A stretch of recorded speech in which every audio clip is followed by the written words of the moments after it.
May 15-ന് എൻ്റെ കുട്ടികളെല്ലാവരുടെയും SSLC result വരാൻ വേണ്ടി പോവാണല്ലേ. അപ്പോൾ ഈ ഒരു വീഡിയോ എന്ന് പറഞ്ഞിട്ടുണ്ടെങ്കിൽ എൻ്റെ കുട്ടികളോടും അതേപോലെ തന്നെ SSLC റിസൾട്ട് വെയിറ്റ് ചെയ്തിരിക്കുന്ന നമ്മുടെ കുട്ടികളുടെ പാരൻസിനോടും കൂടി പറയാനുള്ള കുറച്ച് കാര്യങ്ങളാണ്. അതായത് ഒന്നാമതായിട്ട് നമ്മുടെ കുട്ടികൾ പബ്ലിക് എക്സാം എഴുതിയിട്ടില്ല, അവരുടെ ഫസ്റ്റത്തെ പബ്ലിക് എക്സാമാണ്. അവരുടെ റിസൾട്ടിന് വേണ്ടി വെയിറ്റ് ചെയ്യുന്നൊരു ദിവസമാണ്. അപ്പം അവർ തന്നെ ഒന്നാമതായിട്ട് പാനിക് ആയിരിക്കും. അപ്പോൾ ആ ഒരു സിറ്റുവേഷനിൽ ആസ് പാരൻസ് നമ്മളാണ് അവരെ സപ്പോർട്ട് ചെയ്യേണ്ടത്.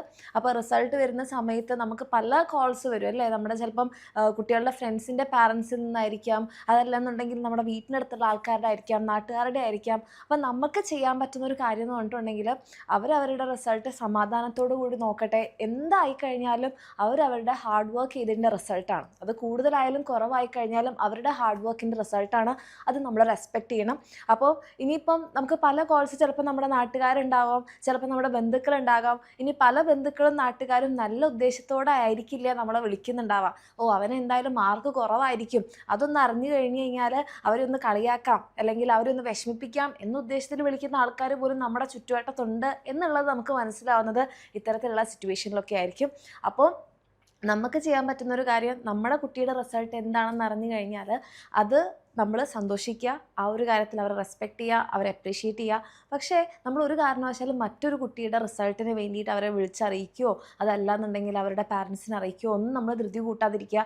അവർക്ക് കിട്ടിയ റിസൾട്ടിൽ നമ്മുടെ കുട്ടികളുടെ ഫ്രണ്ട്സ് ആയിക്കോട്ടെ, അവരുടെ പാരൻസ് ആയിക്കോട്ടെ, അവരുടെ റിസൾട്ടിൽ അവർ സാറ്റിസ്ഫൈഡ് ആണ്, അവർ ഹാപ്പി ആണെന്നുണ്ടെങ്കിൽ നിങ്ങളെ തീർച്ചയായിട്ടും അവരെ അറിയിക്കും. അല്ലെങ്കിൽ ഒരു വാട്സാപ്പിലോ അല്ലെങ്കിലും സ്റ്റാറ്റസ് ഒക്കെ ഇടാൻ വേണ്ടിയിട്ട് പറ്റും. അപ്പോൾ നമ്മുടെ കുട്ടിയുടെ റിസൾട്ട് കാണുക, നമ്മൾ ഹാപ്പി ആവുക, അവരെക്കുറിച്ച് ആലോചിച്ച് അഭിമാനിക്കുക. മറ്റുള്ള കുട്ടികളുടെ റിസൾട്ട് അറിയാൻ വേണ്ടിയിട്ട് അവരെ വിളിച്ച് ചോദിക്കാനും അവരുടെ റിസൾട്ട് എന്താണെന്ന് അറിഞ്ഞ് അവരെ വിഷമിപ്പിക്കാനൊന്നും നിൽക്കാതിരിക്കുക, ഒന്നാമതായിട്ടുള്ള കാര്യം. രണ്ടാമത്തെ കാര്യം എന്ന് പറഞ്ഞിട്ടുണ്ടെങ്കിൽ നമ്മുടെ കുട്ടിയുടെ റിസൾട്ട് ഇനിയിപ്പം നമ്മൾ വിചാരിച്ചതുപോലെ നമുക്ക് എല്ലാവർക്കും പാരൻസിനായാലും കുട്ടികൾക്കായാലും ആഗ്രഹം ഫുൾ A+ കിട്ടാൻ തന്നെയായിരിക്കും. പക്ഷേ ആ രീതിയിൽ അവർക്കത് എത്താൻ പറ്റിയിട്ടില്ലെങ്കിൽ അത് അവരുടെ തെറ്റുകൊണ്ടല്ല, അവരവരുടെ 101% എഫേർട്ട് ഇട്ടിട്ടുണ്ടാവും. അപ്പോൾ ഒരു കാരണവശാലും ഈ ഒരു അവസ്ഥയിൽ നമ്മുടെ കുട്ടികളെ കുറ്റപ്പെടുത്താതിരിക്കുക, അവരെ നമുക്ക് ചേർത്ത് പിടിക്കേണ്ട സമയമാണ്. അപ്പം ചിലപ്പോൾ നമ്മൾ എപ്പോഴും ചെയ്യുന്നൊരു കാര്യമാണ് പാരൻസിൻ്റെ ഭാഗത്തു നിന്നായാലും നമ്മൾ അറിയാതെ പോലും നമ്മുടെ കുട്ടികളുടെ ഫ്രണ്ട്സുമായിട്ട് അവരുടെ മാർക്സുമായിട്ട് കമ്പയർ ചെയ്യും. അപ്പോൾ ഒരു കാരണവശാലും കുട്ടികളുടെ മാർക്സ് അവരുടെ ഫ്രണ്ട്സോ ആയിട്ടോ വീട്ടിനടുത്തുള്ളവരുടെ മാർക്സോ ഒക്കെ ആയിട്ട്, അല്ലെങ്കിൽ ചിലപ്പോൾ നമ്മുടെ എൽഡേഴ്സ് ഉണ്ടാവും, നിൻ്റെ ചേച്ചി ഇത്ര വാങ്ങിച്ചില്ലേ, നിൻ്റെ ചേട്ടൻ ഇത്ര വാങ്ങിച്ചില്ലേ എന്നൊന്നും പറഞ്ഞ് കുട്ടികളുടെ മാർക്സിനെ ആരുമായിട്ടും കമ്പയർ ചെയ്യാതിരിക്കുക, അവരെ കൂടെ നിർത്തുക, കുറ്റപ്പെടുത്താതിരിക്കുക, വിഷമിപ്പിക്കാതിരിക്കുക. ഇനി എത്ര മാർക്സാണ് കിട്ടിയിട്ടുള്ളത് എന്നുണ്ടെങ്കിൽ തന്നെ അവർ കഷ്ടപ്പെട്ട് പഠിച്ച് വാങ്ങിയ മാർക്സാണ്. അതിനൊരു പോസിറ്റീവ് ഫീഡ്ബാക്ക് നമുക്ക് കൊടുക്കാം. അവർക്ക് എന്തെങ്കിലും ഗിഫ്റ്റ് വാങ്ങിച്ചു കൊടുത്തിട്ടോ അല്ലെങ്കിൽ അവർക്ക് ഇഷ്ടമുള്ള എന്തെങ്കിലും കാര്യങ്ങളൊക്കെ വാങ്ങിച്ചു കൊടുത്തിട്ട് നമുക്ക് അവരെ സന്തോഷിപ്പിക്കാം. ഓക്കെ, അപ്പം ഒരു കാരണവശാലും നമ്മുടെ കുട്ടികളെ കുറ്റപ്പെടുത്താതിരിക്കുക, മറ്റുള്ള കുട്ടികളുടെ മാർക്സുമായിട്ട് അവരെ കമ്പയർ ചെയ്യാതിരിക്കുക. ഇനി ബാക്കിയുള്ളവരുടെ മാർക്സ് വിളിച്ചു ചോദിച്ച് അവരെ വിഷമിപ്പിക്കാതിരിക്കുക. അവർ സാറ്റിസ്ഫൈഡ് ആണ്, ഹാപ്പി ആണെന്നുണ്ടെങ്കിൽ തീർച്ചയായിട്ടും നമ്മളെ അറിയിക്കുന്നുണ്ടാകും. പിന്നെ നമ്മൾ എന്ത് ചെയ്യുക, അവർക്ക് ഇഷ്ടമുള്ള എന്തൊരു കാര്യങ്ങൾ നമ്മൾ ഗിഫ്റ്റ് ചെയ്യുക.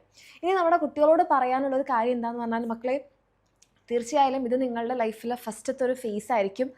നിങ്ങളുടെ ഫസ്റ്റത്തെ പബ്ലിക് എക്സാമാണ്. അപ്പോൾ നിങ്ങളെല്ലാവരും തന്നെ ഫുൾ A+ കിട്ടാൻ വേണ്ടിയിട്ടായിരിക്കും പഠിച്ചിട്ടുണ്ടാവുക, അതിന് വേണ്ടിയിട്ടായിരിക്കും എക്സാം എഴുതിയിട്ടുണ്ടാവുക. ഇനിയിപ്പം റിസൾട്ട് വരുന്ന ദിവസം നമുക്ക് എന്തായാലും ഓട്ടോമാറ്റിക്കലി ഒരു ടെൻഷൻ ഉണ്ടാവും അല്ലേ. പക്ഷേ ആ ടെൻഷൻ നമ്മൾ ഒരു പരിധിയിൽ കൂടുതലാവാതിരിക്കാൻ വേണ്ടി പ്രത്യേകം ശ്രദ്ധിക്കുക. നമ്മൾ എക്സ്പെക്റ്റ് ചെയ്ത രീതിയിൽ ഒരു ഫുൾ A+ ഉണ്ടെങ്കിൽ നമ്മൾ തീർച്ചയായിട്ടും അതിൽ സന്തോഷിക്കുക, അഭിമാനിക്കുക. പക്ഷേ എന്തെങ്കിലും കാരണവശാൽ നമുക്ക് വിചാരിച്ച രീതിയിൽ മാർക്സ് ഇല്ലെങ്കിൽ നിങ്ങൾ ഓവറായിട്ട് അങ്ങോട്ട് തകർന്നു പോകുന്ന അവസ്ഥയിലേക്ക് എത്തരുത്. കാരണം ഇത് നിങ്ങളുടെ ലൈഫ് എൻഡ് ചെയ്യുന്ന ഒരു സ്റ്റേജ് അല്ല, നിങ്ങളുടെ ലൈഫ് ഇവിടെ തുടങ്ങുന്നേ ഉള്ളൂ. ഇത് കഴിഞ്ഞാൽ നിങ്ങൾക്ക് +1 ഉണ്ട്, +2 ഉണ്ട്, അത് കഴിഞ്ഞ് പല തരത്തിലുള്ള കോമ്പറ്റേറ്റീവ് എക്സാംസ് ഉണ്ട്. ഓക്കെ, അപ്പോൾ ഇത് ജസ്റ്റ് ഒരു സ്റ്റാർട്ടിങ് മാത്രമാണ്. നമ്മൾ വിചാരിച്ച രീതിയിലുള്ള നല്ല മാർക്സ് ഉണ്ടെങ്കിൽ തീർച്ചയായിട്ടും അതിൽ സന്തോഷിക്കുക. ഇനി അത്രയും മാർക്സ് ഇല്ലെങ്കിൽ വിഷമിക്കേണ്ട, അതിനെന്ത് ചെയ്യുക, ഒരു ഫേസ് ആയിട്ട് തന്നെ എടുക്കുക. ഇനി നെക്സ്റ്റ് വരുന്ന നമ്മുടെ ഓരോ ഫേസിലും ഇതിനേക്കാൾ ബെറ്ററായിട്ട് പെർഫോം ചെയ്യാൻ വേണ്ടിയിട്ടുള്ള എഫേർട്ട് ഇടുക. ആ ഒരു കാര്യത്തിൽ മാത്രം എൻ്റെ മക്കളൊന്ന് ശ്രദ്ധിക്കുക. ഇത് നമ്മുടെ ലൈഫ് എൻഡ് ചെയ്യുന്ന സ്റ്റേജാണ്, ആ രീതിയിലേക്കൊന്നും ഒരു കാരണവശാലും ചിന്തിക്കരുത്.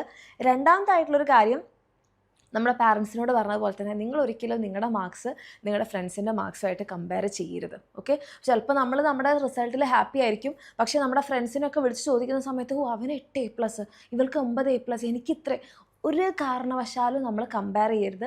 നമുക്ക് കിട്ടിയിട്ടുള്ള മാർക്കിൽ നമ്മൾ സന്തോഷിക്കുക. ഇനി അതിൽ നിങ്ങൾ സാറ്റിസ്ഫൈഡ് അല്ലെങ്കിൽ റീവാലുവേഷൻ സംഭവങ്ങളൊക്കെ ഉണ്ട്, അത് കൊടുക്കാം. ഓക്കെ, അതല്ലാതെ ഈ ഒരു സ്റ്റേജിൽ നമ്മളെ നെഗറ്റീവ് ആക്കുന്ന തരത്തിലുള്ള തോട്ട്സോ കാര്യങ്ങളോ ഒന്നിലേക്കും പോവാതിരിക്കുക.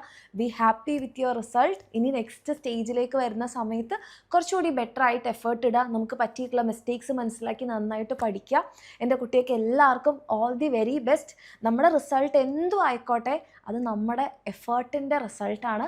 അതിൽ ഹാപ്പി ആവുക, നന്നായിട്ടിരിക്കുക, സന്തോഷമായിരിക്കുക.